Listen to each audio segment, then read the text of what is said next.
The Ryan Ries Show from Southern California. This is The Ryan Ries Show. Post your questions using @Ryan Ries on his Instagram, Twitter, or Facebook. Are you ready? It's going down. I got a good friend actually in studio today with me. Let's just say it like this. We were on a tour with the Whosoevers somewhere, driving in a van. And I'll let him kind of highlight that story. I spent so much time in vans and on Whosoever trips, it all blurs together. But I heard this radical testimonies from Marty Velasquez. I met him over here at Calvary Chapel Diamond Bar in California at my dad's church, and he just got brought into the movement, started serving, and then we ended up on a trip together. And he told me his testimony, and I was like, "Dang it, this story is gnarly." Like, just to see what God can do in someone's life and capture them and get a hold of them when they have gone so far gone and had such a powerful connection to the dark side, to Satan and the demonic world. But just to see the power of God, what God can do in someone's life and set them free and their life can be changed. Now, as we said on the show a million times, not perfect. None of us are perfect, okay? Yeah, man. But we're works in progress. Yeah, and what God can do in someone's life. I was telling someone the other day, I said, dude, like who I am now, I'm not, amazing or perfect by any means, but I can tell you this, who I was to who I am now, night and day difference. Such a transformation process. And we got to keep heading to the cross. Daily, as we read the Bible, we pray and we ask for God's grace and the power of the Holy Spirit. And as we go, God will continue to speak to us through His Word and show us the things that He wants to remove in our life. And as the posture of our heart, as we surrender to Him, He starts taking things out in our life. Yeah. And then you have kids, and then some of that stuff starts coming back, as we were talking about. Yeah. You're like, why am I so mad right now? These kids are driving me crazy. And then you're like, God, help me with my anger. Okay, God, help me to be a good father. Help me to be a good husband. And that is the twists and turns of life, basically. Mm-hmm. Ups and downs and all arounds. But for you listeners, that should make you feel normal, because we are Christians. We are going to the cross, chasing Jesus, and we're allowing Him to change our lives. And He just wants, all He wants is us to be sold out for Him. That's it. It's just a simple relationship, like making Him king. So let's get into your story of how you found God and how you made Him king, because you're doing a lot of cool things now. So Marty Velasquez. Yes, sir. And let's get into it. Thanks for being here, man. Thanks for having me, bro. I'm very grateful to be here, and it's just a blessing just to be able to share and give a message of hope, to anybody that is hopeless or feeling, like they need to hear a word from the Lord. I'm praying that this would truly, minister to people. It is 100%, because what we were saying before is maybe the people that are listening aren't you, mm-hmm. but maybe their brother's you. Their sister, their aunt, their uncle, their cousin, their mom, their dad. Your story is going to be relatable. Yeah. I mean, I can think about 20 people right now, that could relate to your story just off the top of my head. Yeah. Just from like students I'm meeting in schools, people I'm praying for at churches, even some friends of family. So let's just get after it. Amen, dude. Let's do it. Well, look, first of all, we gotta do a check where you grew up. Are you from Cali? Yeah. Okay. So I grew up in Cali. My father is basically came across the border from Mexico when he was 5. Awesome. My mother was born here. So they met, and they had me at 15. My dad was 20, mom was 15. So very young parents. And I grew up in the city of Almani, South Almani, for maybe the first 10 years of my life. Mm-hmm. And Almonte, Calvary Chapel, Manny. Yeah, exactly. So we're right there, and it was a good childhood. When they divorced when I was 9. Yeah, but how'd that work out? Like when you divorced, how'd that affect you though? I think it really affected me more than I think I've heard it affect other people, because my dad didn't know that I didn't know. Mom wasn't in the house anymore. She had moved out, and So just you and your dad. So basically they separated already, and I was, we were all living at my dad's house, right? And so she moved out, and I didn't think anything of it. I was very naive, and I remember my grandparents stayed with us too, my dad's parents, and I remember my dad sitting, we're all eating dinner, just like this, and he ends up telling me like, hey, your mom and I aren't together anymore, right? And I was like, yeah, Dad, yeah. And I remember like excusing myself from the table, and I went to my room and I just started crying, and it affected me big time, because I didn't expect it the way it was given to me. And after that, the Lord just began to show me, like how His hand was in my life. Let's rewind a little bit before the divorce. Yeah. Right before they divorced, I remember my mom finding me in my room, and she's like, it's quiet in here. And I was reading my Bible, and I was reading the book of Revelation at 9 years old. So you were Christian back? Yeah, you grew up in a Christian family. My mom's side was Christian. Okay. And I had some aunts that were pretty on fire, Yeah. And okay, cool. Prayer was always brought up, Jesus was always brought up. Yeah. God was brought up, the age of accountability, things like that, were being brought up as I was a kid. So I just remember reading the Bible and in the book of Revelation, and there was a lot going on, at that time in the house. And I remember my mom being like, "You're reading your Bible?" And I'm like, "Yeah," And what trips me out to this day is I remember legitimately reading at 9 and coming across the verse where it says they overcame him, talking about the enemy, by the blood of the Lamb and the word of their testimony. Yeah. And I remember thinking to myself, the blood of the Lamb. Like, to me, I thought it was a literal lamb. Like, right, yeah. How do we, it didn't make sense. Yeah, totally. And then the Lord ministered to me as I got older, like, hey, I gave you that verse for a reason, and I was experiencing, at that time, they divorced, and so I started rebelling, very rebellious. There was a kid immediately after that? Immediately. Totally. Yeah, I was angry. So anger is one of the, deepest rooted sins in my life. So it was a defense mechanism for me. If I got angry, then it was like, okay, I don't have to feel anything. Like, I would just get mad, and I started stealing, me and my friends would go to the mall, start stealing all kinds of stuff, and started smoking weed pretty early. High school, junior high? Like 13, junior high, drinking, junior high. I was starting to experience like a lot of nightmares. And this is where kind of the spiritual side comes into it. Like, started experiencing a lot of nightmares. And my grandma, my dad's mom, forgive me, she ended up taking me to a white witch. So at what age? I was about maybe 11.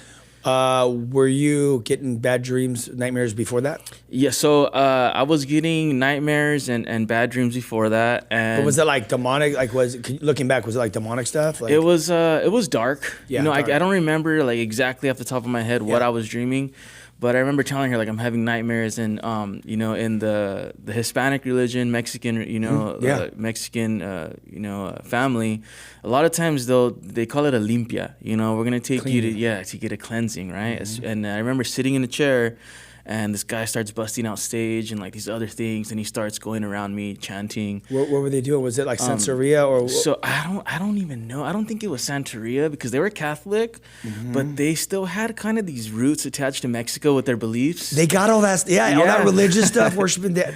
Yeah. It's crazy, huh? It is big time, dude. So I remember there being like people sitting like on my right, people sitting on my left, and I'm sitting in this chair, and I'm like, what the heck's going on? And after that, I feel like that opened up a door. Absolutely opened up a door. I started experiencing more stuff. My mom's side of the family, I would go and kick it with cousins. We'd skate, right? Yeah. Grew up skating. Sick. And they exposed me to pornography very young. And then I'd go and kick it with my dad's cousins, and they didn't know each other. And I got exposed to pornography on that side too. So that became, a deep-rooted sin in my life. I remember being young and being like, why am I feeling these things? Yeah. And it's because I was being exposed to these images, to these, these videos, and that took a toll on me. That happened to me as well. Going to friends' houses, and that's where I'd see pornography, penthouse, and porn. And I'm saying that out loud on the show because we gotta watch out where your kids end up. Yeah, we do. I'm so protective because they could go to the house and stay at someone's house, and the uncle can end up showing up that night, or the crazy cousin could show up that night, and they're having a slumber party, and they get exposed. I can relate to you too, having 2 little girls of my own. Exactly. I'm very like, my mom tells me, she's like, you remind me of my dad, you know. And my grandpa passed away when he was 33. Very young. He was backsliding, so he had a heroin overdose, and he passed away with his Bible open next to him. You know, so that was pretty. Like, my mom would just talk to me about him, you know. But she says, you remind me so much of him because the way you are with your girls, you know. You gotta be protected. Yeah, and you know, I'm very like, you know, very cautious. You know, you don't give the devil an inch. You know, with anything they're watching. But going back to that's why we highlight this story, because it's important, because here you are, get exposed in both directions. Yeah, exactly. And how old are you at That's this where time? maybe in between like 11 and like 13. Dude, that is young to be having so much pornography in your life. I look at my siblings that are young, and I'm like, man, like I was experiencing X, Y, and Z when I was that age. Exactly. And it's pretty amazing to me, though. I look at it like, man, the enemy knew what he was doing, because it was both sides of the families where I didn't know anybody. And so I start smoking weed, hanging out with the wrong crowd, tagging crews. Yeah. You know, going into high school, and I was like a ping pong ball in the sense that when I'd rebel at my dad's, go to your mom's. Right. When I rebel at my mom's, go to your dad's. Right. So I didn't have a stable upbringing. Right. And and I ended up moving to Pico Rivera with my mom, and I went to high school there. I was doing good for a while. I was really good at football, so made varsity sophomore year. What position? I was so at that time I was a fullback and linebacker. Yeah. And so plow through people and plow people. Yes, I liked it, dude. I tell people, I was like, I got a hard head, you know. So I really enjoyed football, but shortly after that, you know, my mom found you know, another man to be in our lives. And he was an alcoholic, so I was experiencing that, you know, while I was in high school. And you know, I would walk in sometimes on my mom crying, and you know, you kind of know what's going on as you get older. Yeah. You know, and you know, there was some stuff that was happening behind closed doors. And I remember just waking up. We'd wake up like in the middle of the night, and all the faucets would be like blasted, like, you know, spiritual. Yeah. Uh-oh. Yeah. And then so they're just all the faucets are on. Yeah, like kind of like demonic stuff happening. This is not. Yeah, this stuff happened at the Missions House in Columbia. Really? Yeah. Okay, so we wake up to it. My mom's like, Did you guys turn on the faucets? Everything's on. And then I'm like, no, I didn't. And I get into like junior year, tagging crews, kicking in with the local gang, you know, a couple of the members. And I remember they wanted to initiate me and like ask me to get in the hood. And I was like, I remember having a vivid thought at that moment. I thought of my little brothers. I thought of my family, and I was like, I'm going to destroy my life. Like, I had enough sense to know like, okay, if I go through with this, like, who knows where I'm going to end up. And what are there, just because I've never been in a gang, but what is what's the benefit? What is the catch to like what's the shiny object that makes you want to join? I would say that would make someone want to join. So I would say for some people it's just the sense of belonging. Belonging, yeah. You know, I dealt with abandonment, you know, when I was young, you know, from my father and my mother too. You know, my mother left me to live with my dad when they divorced, and she took my brothers. My dad was, you know, on coke, you know, doing drugs. Yep. And my mom was looking for someone else to fill his shoes, so I was kind of left alone. And that abandonment, I feel like that drew me towards, you know, having those friends around, you know, just being able to smoke weed, party. Like, these guys were down. So, you know, you know, they'd have older brothers in the hood, and, you know, you kind of get a respect in that aspect. Right. But I believe that it's a sense of belonging. Yeah. You know, if guys grow up without their fathers, even young women, you know, it's you belong to something that's bigger than yourself, right? No, that totally makes sense.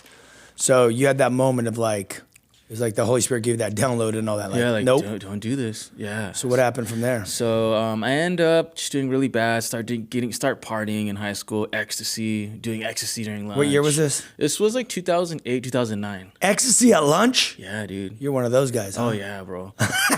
Dude, I honestly, Wait, what year? I loved drugs. What dude. year? So 2008. 2009. So I was already doing, you know, smoking P-Dogs, you know, which is cocaine with a little bit of weed. Yeah. You know, smoking a lot of bud, drinking, NOS tanks. Yeah. and I was just using everything That was that I the party- could. the I was party so crew. numb, dude. Yeah. So I used all these things to really fill a void that only God can fill. Yep. And I didn't realize till I was older.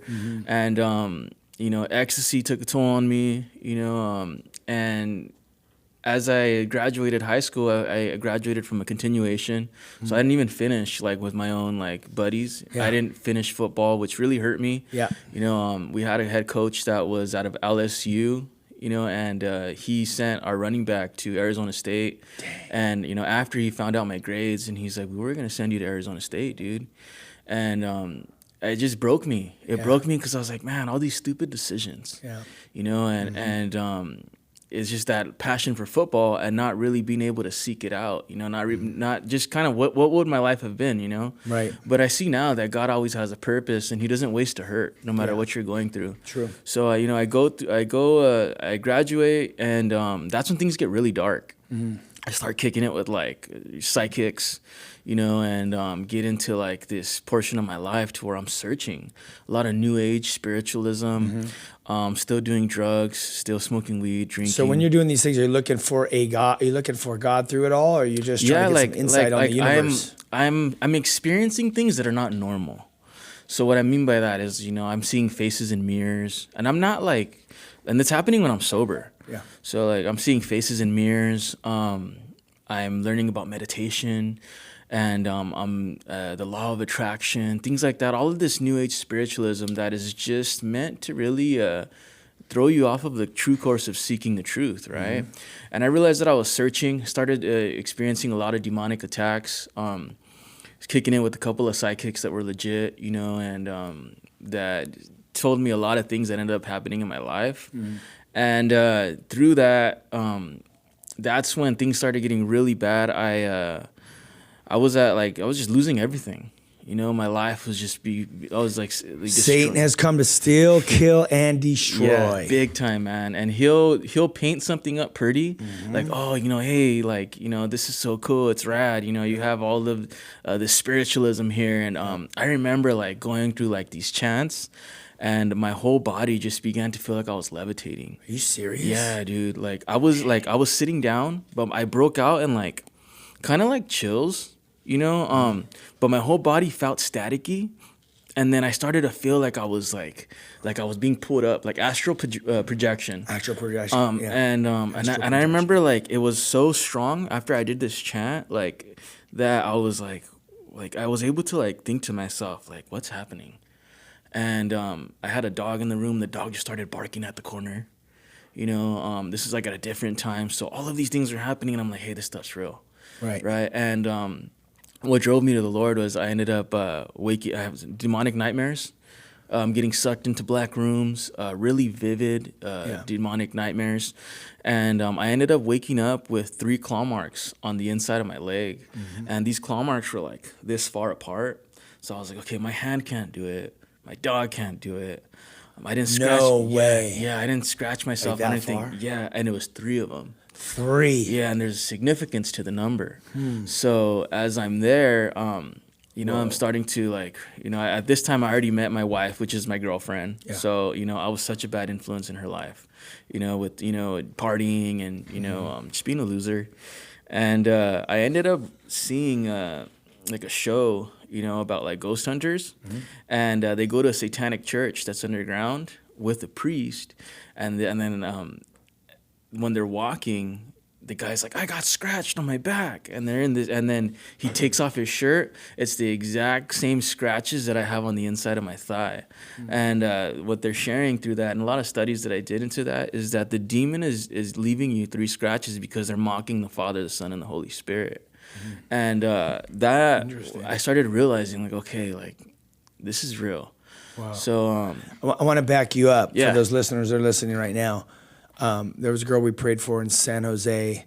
She was like 13 years old. Her mom brought her to us. We were speaking at a Calvary Chapel up there, and she was getting thrown around in bed and scratched. And then my mom, we prayed for her. She got set free. We prayed that God would clear the room out and leave her alone. And then my mom was the counselor and a girl that used to do a bunch of crystal meth, and she was waking up with scratches all over. There's some other guy. Oh, Tucker Carlson. Oh, really? just came out with an article saying that this happened to him. Wow, dude. Yeah, you can look it up. It came out like a month ago. I see that. You know, So it's real. You've opened up so many doors spiritually Mm-hmm. that now these demons have so much access to your physical body that they can harm you. Right? And instead of just oppressing you, whispering in your ear, Yep. like, you know, it's like now they're actually touching you. The door, dude. Yeah, you're meditating. You're opening the door. Big time. Huge. Yeah. Okay. So it's like, what do you expect, right? So I hit rock bottom. Yeah. My family doesn't want me to live with them anymore. I cry out to God I had a couple pennies in my pocket and a tall can, and I was like away from the house, and I was like, God, if you're real, like I need you, like I have nothing else. And I went home that same day, and I called my friend Elliot to come over and smoke weed. And I was like, dude, what are you doing? Where are you at? And he's like, I'm actually passing by your house right now. It was a Friday. He's like, I'm on my way to church. Do you want to come? And I remembered my prayer. And I was like, yeah, dude, let's go. And this guy, to this day, I'm just so grateful that God sent him, because he sat there in my house while I rolled up a couple of J's, smoked them, and drank, and waited for me and took me to church. And I ended up getting saved, dude. No I ended up way. ended up giving my life to the Lord at that time. And it wasn't a Calvary Chapel. It was like a kind of like a Pentecostal type of church. They claimed non-denominational, but they were big on deliverance. So it showed me like everything was a demon. And being saved, like at that time, I didn't really know, much. Oh, they were saying everything was a demon? Yeah. So, Like if you have bad gas, you have the demon. yeah, the gas demon. like if you have like sleep apnea, it's the demon of sleep apnea. Sleep apnea, you gotta cast it out. Yeah, so that's when I was like, I was probably like a year there after. I was like, okay, this is not like legit, And the Lord had me run into a brother from Calvary Chapel while I was working at FedEx, and ended up going to Calvary Chapel, Downey prison ministry, got involved in prison ministry. Epic. Yeah, and then I started going to Bible college. I started at Downey. Oh, cool, yeah. And Yeah, then, really. and the Lord just began to speak to me, while I was there. And then that brother that introduced me to the prison ministry, he was like, yeah, I go to Calvary Chapel, Baldwin Park. And I was like, really? And I prayed, and then I went. And everybody from the old church got mad that I was going there, and they're like, "Hey, you can't be here and go there." And I was like, "Okay, What? yeah." Oh, from the Pentecostal church? Yeah, so they were like, "Oh, like you're You not had the gonna-" demon of running away. something like that, right? Yeah, dude. It's like, you can't abandon us, and they're like, you can't be a part of our 12 disciples, because it was based on multiplication. So Yeah. like, okay, they wanted to have all kinds of people. Yeah. And I was like, okay, cool, I'm out, and Okay, I'm out. yeah, like, okay, I'm out of here, right? And then my wife, who was my girlfriend, was still there at the time. And she ended up following me to Calvary Chapel, Baldwin Park. And God really used my life there. Who's the pastor over there? So it's Gilbert Miranda. Okay, cool. Yeah, so he was there. And God just really used him and Calvary Chapel to give me a solid foundation. Yeah. On what the word was. And what doctrinally, what was sound. Yeah. And God just began to show me my calling there. He revealed to me there that, there was a pastoral calling upon my life. He used me there to do memorial services, men's study. And even casting out spirits, man. There's some people that were being brought to the church. Absolutely. And the Lord just revealed to me a lot of these things that he wanted to do with my life. Got married there, through Calvary Chapel. And at that time, that's when, we were being blessed. But, I didn't really know this at the time, but compromising once would lead me into a season of backsliding. Really? Okay, so you're involved. You're involved with the church. All this stuff's happening, and then the enemy. Just for the listeners, you're in the moment. You're going after God. All these awesome things, and there's been years of discipleship and ministry and all this stuff, and then the enemy's like, "All right, I'm going to come at him again." Yep. And he does this over and over and over, no matter how old you are. So tell me about that season. So I started. I was doing like Bible studies with my family. People from the church were going to the Bible studies. So you're doing a study like at the house? Yeah, like at the house. Like Yeah. my pastor was behind it. He's like, yeah, go for it. Because what happens, people are listening, is that what happens normally within the, a lot of churches is that they go out if there's a call in your life for like teaching or to be a pastor, they'll say, yeah, start a home Bible study and then see what happens. If it starts failing, then you just move locations. And then most churches start with home Bible studies. Yeah, and I just wanted to teach the word, and so I was there, and my family was there, a couple of people from the church were there, and I ended up compromising, man. I backslid, I gave in, and I believe that it's because I wasn't truly like seeking God the way I should have been. I think I was in the motions. I got to the point where I was just like, okay, I'm teaching, God's moved. And I kind of kicked back a little bit. Right. And at that time, I backslid and I compromised. I want to break this down a little bit more, because this happens to a lot of people. They just, so God, it's like they're hungry for God, they're learning, they're growing, and then you can get stagnant. I think that stagnant is like where you say you're just kind of going through the motions. Yeah, like you. So what's the best way to explain that? It's like your love for, it's like you left your first love. Like the way when I say that, that's a Bible scripture, but like you left your first love, like the way you used to love God, you don't have that love for him. It's almost like you get used to like the Christian life. Yeah. And you become, more, I would say, aware of like, okay, God's moved in this area, God's moved in that area, I'm doing X, Y, and Z. And you take your eyes off of what God's already done in your life. You take your eyes off of where He's brought you from. And, in the Bible, the Israelites always built an altar whenever God would do something, right? They crossed the Jordan River, there was an altar built in the middle of, in the middle of the river, Yeah. And, I look at my life and I'm like, I had to build an altar to the Lord with what He's already done.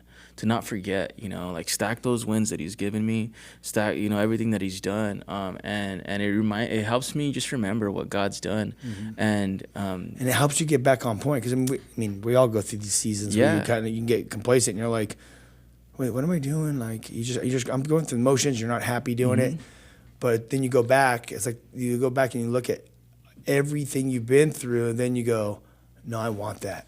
I want that again. Yeah, exactly. And it makes you, when you look back at what God has done, you're like, let's get it cracking for the future. What am I doing right now? And the Lord uses everything. Yeah. He doesn't waste a hurt. And I tell people, I was like, man, if there was like a billboard for a backslider, my face would be on it. It'd be me right there, right? Like, because that was my season for a while, is just coming to the Lord, backsliding, coming to the Lord, backsliding. And the biggest thing was, okay, the Lord blessed my wife and I, and we're married now. It's like 2017, have our first child in 2018. And 5 months into my daughter being, born, I just randomly like up and decide like, all right, hey, like I want to co-parent, and I want to leave you. And she was destroyed, man. You're not walking with God at this time. This is in the middle of a backslide? Yeah. So it was, and I was just like, I want to leave you. I don't want to, like, we weren't going to church, and I have vivid memories of just how I destroyed her. It broke her, we weren't even married, like, 2 years, and we had a baby. And I was just I was making good money. I had a brand new car. I wanted to just like do my own thing, I wanted to co-parent, and I wanted to seek out other things, but I just didn't want to be caught under like, oh, he committed adultery. So that's like I wanted to like, separate, have her like, hey, we're separated. I already knew the word, so I was trying to manipulate the situation, and that had huge consequences in my life. What happened after that? We ended up separating, and I just started diving deep into sin. I renounced my faith. Dang. I called upon Satan. All right, stop there. Yeah. You're out of here. No, I'm just joking. We're gonna go. Right. I want to stop on that note, because we got to go to a quick break, but then we want to come back on that. You renounce your faith, and you call on Satan. Man, why'd you have to go so hard, dude? Yeah, I know, dude. All right, you guys are gonna have to come back at the next half. All right, so. With all that said, I do want to push the Whosoever's movement, let you guys know about us. We travel the world. We bring the gospel to the public schools. We forecasted 70 schools last year. We hit 101. So we did above and beyond. We are stoked. We want to double down. We want to hit 200 next year. The more kids we can get in front of, the more kids can get saved. The more people can be transferred out of the kingdom of darkness into the kingdom of light. And we have a new building project. We expanded a new location up to Boise, Idaho, and we are launching a new building May 17th in Boise, Idaho will be the grand opening. And that's going to be a hub to disciple and send out. We're going to continue creating hubs and sending out. Peace.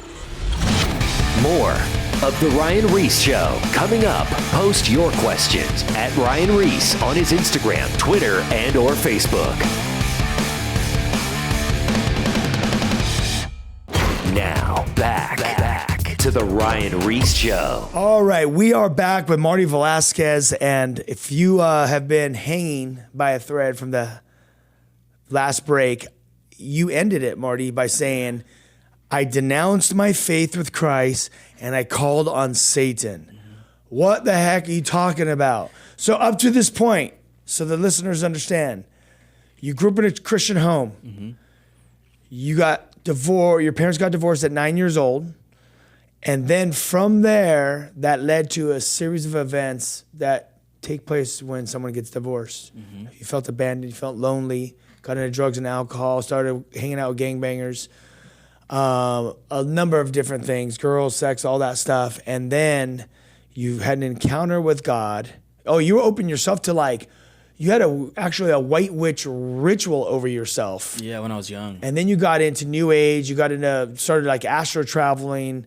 You started feeling the effects of opening the doorways to astro traveling and meditation and all this crazy stuff, demonic stuff. Yeah. A lot of demonic demon stuff that you're seeing, hearing, and all this stuff.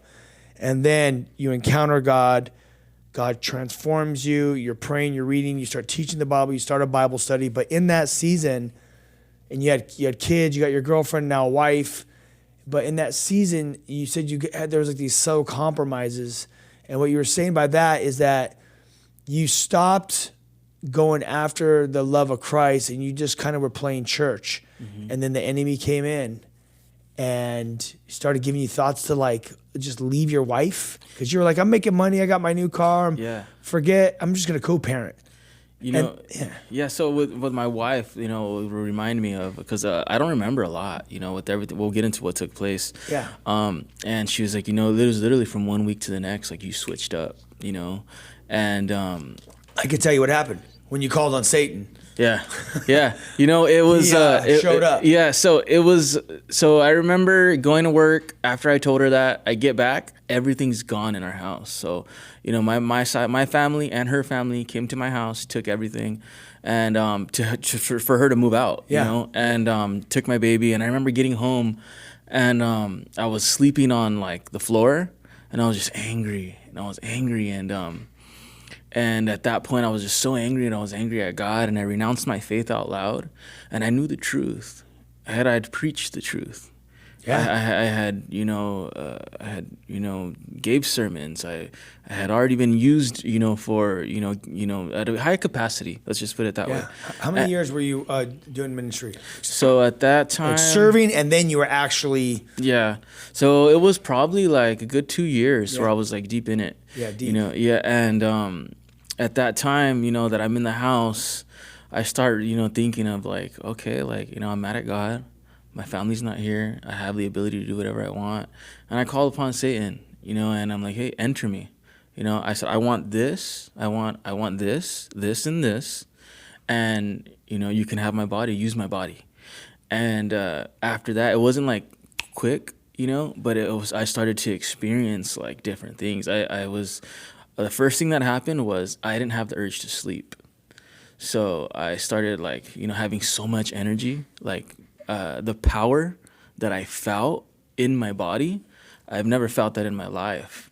And it was a strength type of power, but it was also like fire in my veins. Really? Yeah, dude. And it was straight demonic. And I started to hear the demons speak to me. And so I've looked at this time of my life, and as I reflect back on it, I remember passing by people, guys that wanted to scrap or something, and I would just look into their eyes, and they would look away. And I knew that it's the demon looking back at them. Mm-hmm. I was going to strip clubs, and the enemy gave me everything that I needed to destroy myself. Right. And I ended up I ended up, I'm listening to the voices. Yep. So I ended up driving to I was on my way to Vegas. Mm-hmm. My car broke down, and I ended up in Yermo, California, which is next to Barstow. Mm-hmm. And it's 12 midnight, and I start walking in the desert. And the demons are speaking to me, telling me things, and they start telling me that they killed my daughter and that she's not alive anymore. And I'm screaming at God, why did you take her?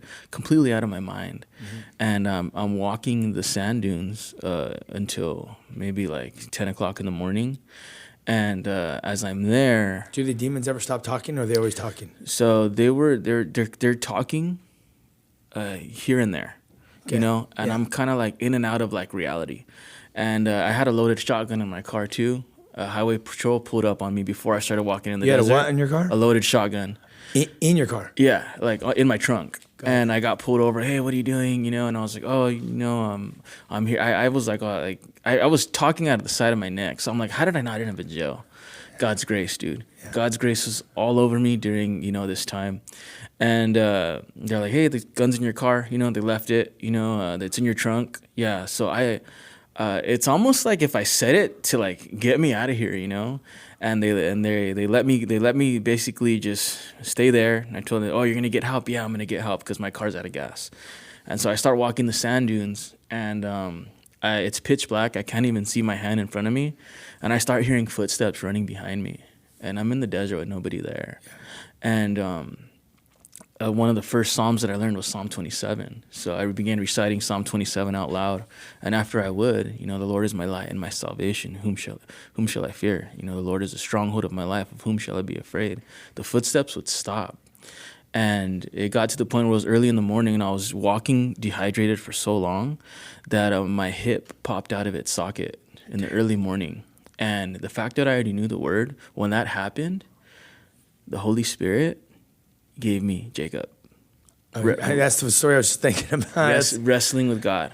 Oh my goodness. And when I look at my foot, it's stuck. And so from that point on, I have to lift my leg. Every step that I take, I'm lifting my leg, and I'm thinking my hips popped out of its socket.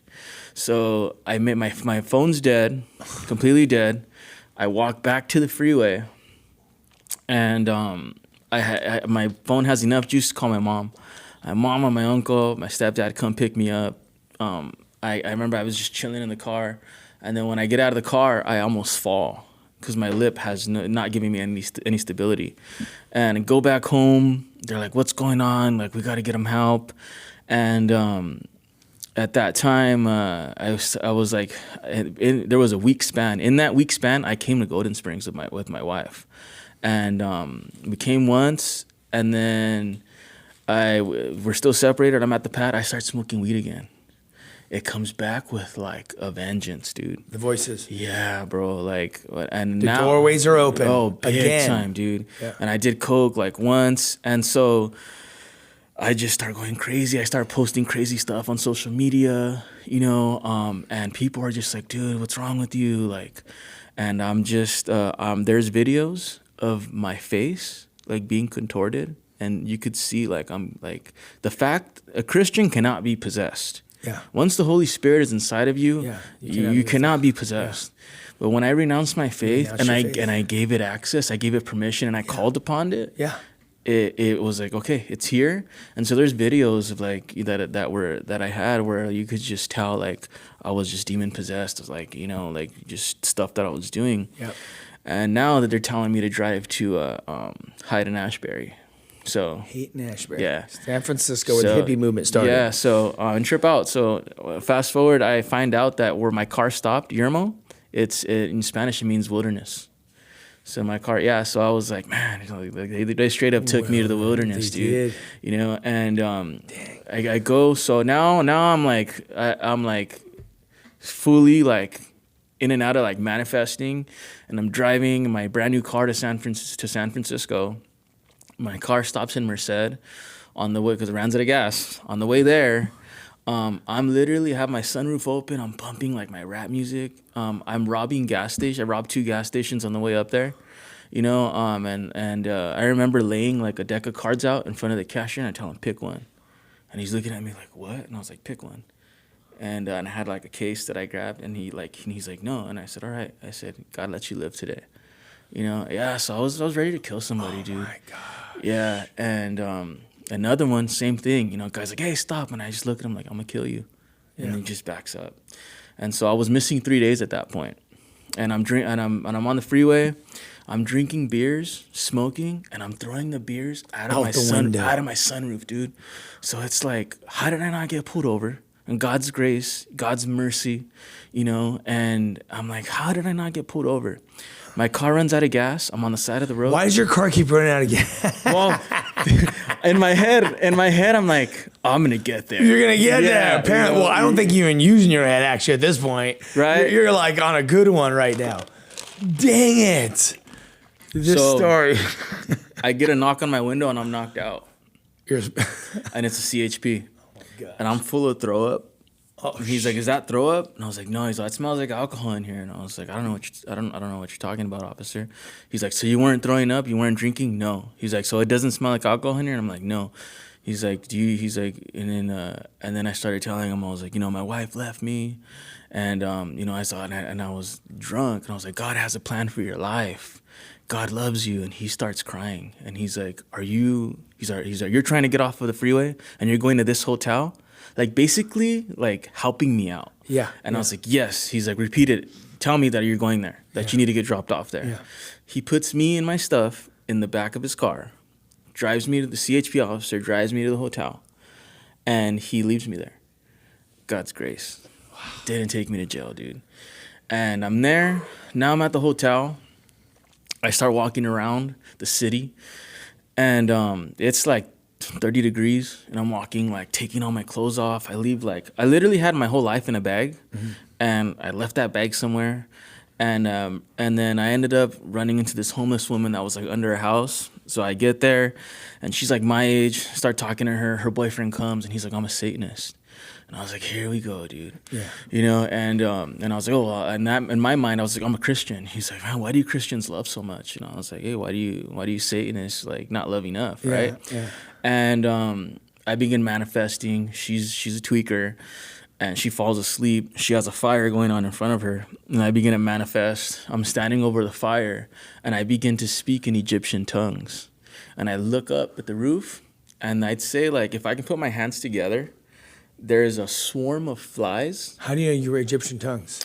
It just sounded like it. Yeah. Yeah. It just sounded like it. Like I was saying all these things that were like, that sounded exactly like it. Wow. And it's demonic. Say demonic tongues. Because Satan always tries to copy what the Lord does in every aspect. I've heard the demonic tongues before. And I look up and there's a swarm of flies over my head as like on the roof though. Oh. And I look up and then I hear the whisper, Lord of the Flies. And I was like, okay, like he's here. And it was so heavy spiritually. The fire was going out, and I had what looked like wolves bringing cardboard to me to keep the fire going.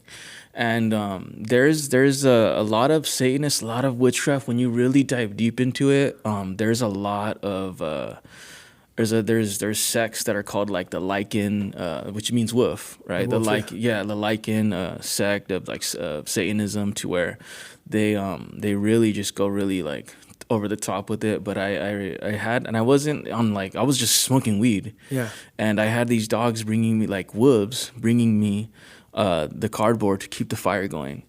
And I'm looking at it, I'm like, dude, like what's going on, And then I start casting curses over the city. Satanic, right? Yeah.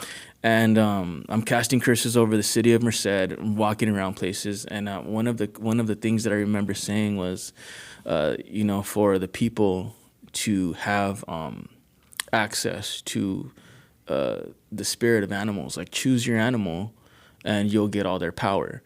And fast forward, I end up in the psych ward. So I ended up like, I was in a gas station again, and the cops were there. And they're like, hey, do you want to go to the psych ward? Or do you want to go to jail? And I was like, take me to the psych ward.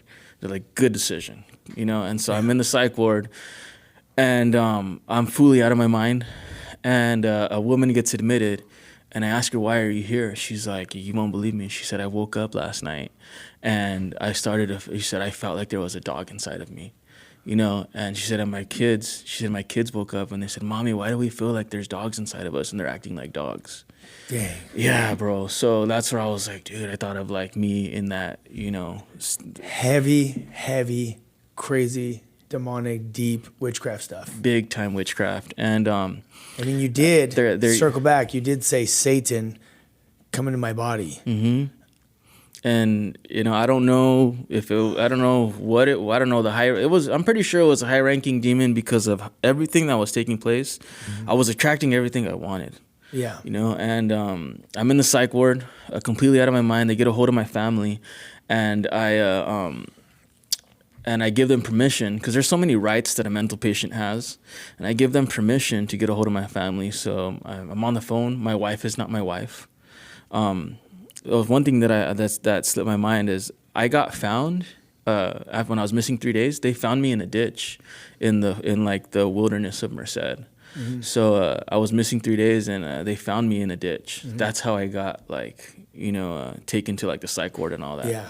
So as I'm in the psych ward now after being found in the ditch, they're telling my family like he's never gonna be sane again. Like I was coloring in coloring books.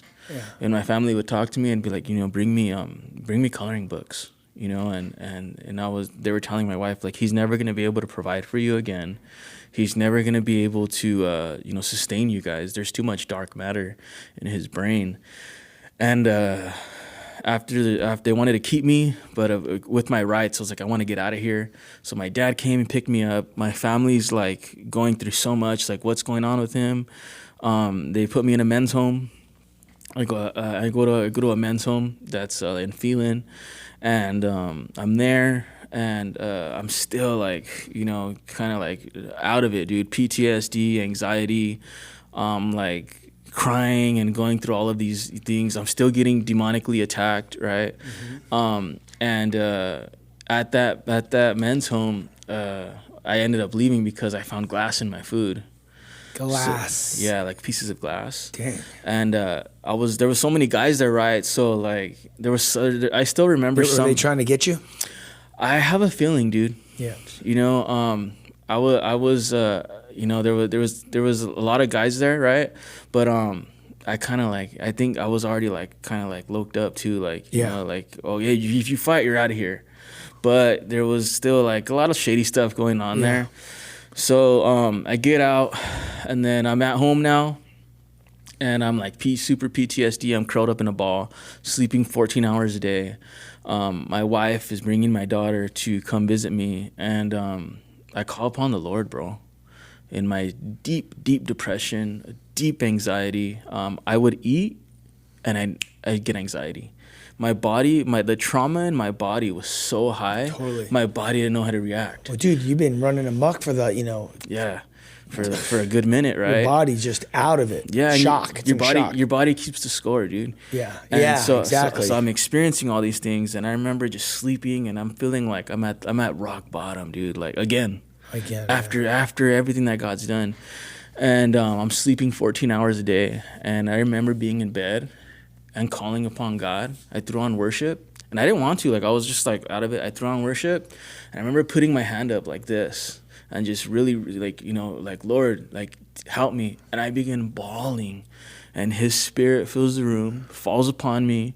I begin bawling, and he gives me a vision, dude. He gives me a vision of me walking up steps with my daughter, and she's a baby, 10 years old, and I'm about to give a message. And he gives me that, and I'm like, okay. And after that, I began going to church again, and it was just a long road to healing.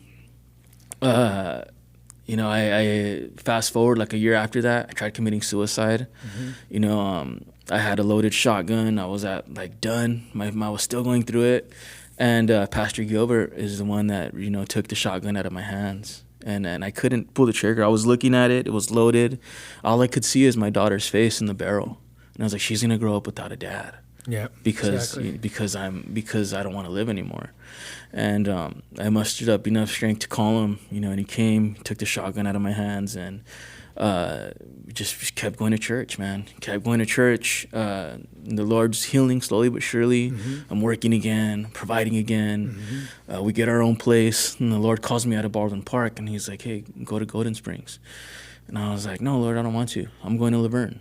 And then I go to Laverne, and then I ended up, like, my PTSD got bad, and I ended up backsliding again. And then the Lord, during that time of backsliding, the Lord's like, put on Spotify. And that meant put on Wade, because I would listen to Wade. Oh, yeah. And then as I was listening to Wade, he veered from what he was teaching, and he started going into Psalm 27. And Psalm 27 is my first psalm. It's a personal psalm. Mm-hmm. And he began talking about everything that I was going through in my life. And then so I was like, okay, you're calling me to Golden Springs. So I came to Golden Springs. And Calvary Chapel, Golden Springs. Calvary Chapel, Golden Springs. And I'm sitting there, and I remember sitting down in the service, and I'm weeping, I'm crying. And the Lord, and I remember I walked away from God because I was like, my life's not going to change. My PTSD is so bad. And your dad would share about, how when he has his seizures, it's embarrassing. But I've always wanted to share with your dad how God used that in my life, because I was in church, new, and the Lord sits me right in the middle to where I could see your dad, and he has a seizure. And when he has the seizure, the Lord tells me, look at a man who's faithful in his suffering, and look at you turning your back on me because your PTSD is too bad. And everybody got up to worship when he had a seizure. I'm just bawling because the Lord's showing me, look at a man being faithful in his calling. And I just began crying, dude. And I didn't know what to do. And I just kept coming to church. I kept throughout everything that I was going through. And the Lord gave me a love for my pastors. The Lord gave me a love for his people, for his church. He's used my life he's changed it around. My wife's my best friend. She says, you're my pillar. And I tell her, you're my pillar. He's healed my marriage. I'm in love with my wife more than I've ever been. I'm teaching in the children's ministry twice a week. My wife's right next to me. The Lord's opened the door for me to train in Kung Fu, and also be alongside Scott training the kids in Kung Fu now. Yeah, that's what's up. And throughout that time, when I was going through it, the Lord would remind me of Mike McIntosh. He'd remind me, Mike, I did it for Mike, Marty, I could do it for you. And it was through you that I met Mike McIntosh. Yeah, that's right. And, I remember. And I shared with him my story. And that was such a pivotal moment, Ryan, to where I'm looking at Mike, and he's about to cry as I'm talking to him. And he prays over me, and I talk to him about the footsteps in the desert, and he tells me, Marty, you know what those footsteps were? He said, that was Psalm 23, surely the goodness of the Lord will follow me all the days of my life. And it changed my perspective on that. Wow. Yeah, and God's done a work, yeah, God's truly done he's truly done a work, dude. And he's begun to just remind me that he has a plan, that he's not done. Yep. And it was 2 years ago at the Pastor Leaders Conference that I was at, where it was Joe Foch and it was your dad. And they called people to come up, right? And then your dad begins prophesying over everybody, and he's like, these are the people that the Lord is going to use for the next movement in Calvary Chapel, to pour out his spirit, right? And I've always remembered that. I've held on to that when days were like really bad. And then I began weeping, and then your dad asked the crowd to, hey, leaders, come up, pastors, come up, lay your hands on the people, on everybody that's up here, pray over them. And after we're done, dude, I turn around and it's you have your hand on me. Yeah, and I embraced you, at that time. And I look at God as a God of small details. Oh, yeah. So I look at all of this, right? And I'm tripping out, and when I'm crying, the Lord's reminding me, and I just hear it like, that was the only time in my life to where I really legitly heard a still small voice, and the Lord was just to me, he's all, Pastor. And I was like, okay, Lord. Like you still have me. Yep. You still have a calling upon my life. Like, yep. And just to see what God's doing now, it's amazing. It's amazing that God's restored my family. He's given me a message of hope for the hopeless. Absolutely. And there is no pit too deep that the Lord cannot reach in. We're all born with a purpose, for a purpose, and no matter what we go through, the Lord will use it. Dang, I was crying at the end. It was. amazing to see what God can do, man. It just, and you know what I love your story is just God's grace. God's grace. He just gives you chance after chance after chance. And I truly believe because it's those ones that are just keep going after God. You know, your heart was like, yeah, you denounced them at one point and that didn't go too well. But then just like to follow him and then messing up and then follow him. But you just kept going. Yeah. That's God's grace and his mercy. He's never done with you. He wants you. No matter what you're going through today, he's following you. He's chasing you. He wants to have a relationship. You're never too far gone is basically what this whole thing is about. Exactly. I mean, this testimony was probably one of the craziest testimonies I think I've ever heard. You know, just of the amount of like walking away from God so many times or backsliding and denouncing him, calling Satan, you know, and I'm sure that was a very powerful demon that was inside you, but just God's grace. Well, dude, I love you. Thank you for being on the show. It was amazing.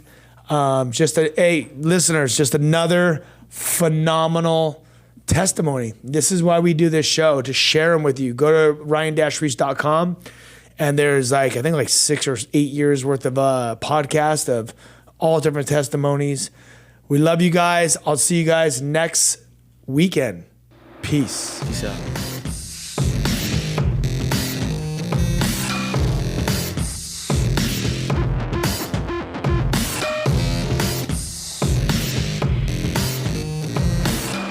This has been The Ryan Ries Show. To connect and find out more about Ryan, click on ryan-reese.com. Check us out next Saturday at 9 p.m. for The Ryan Ries Show.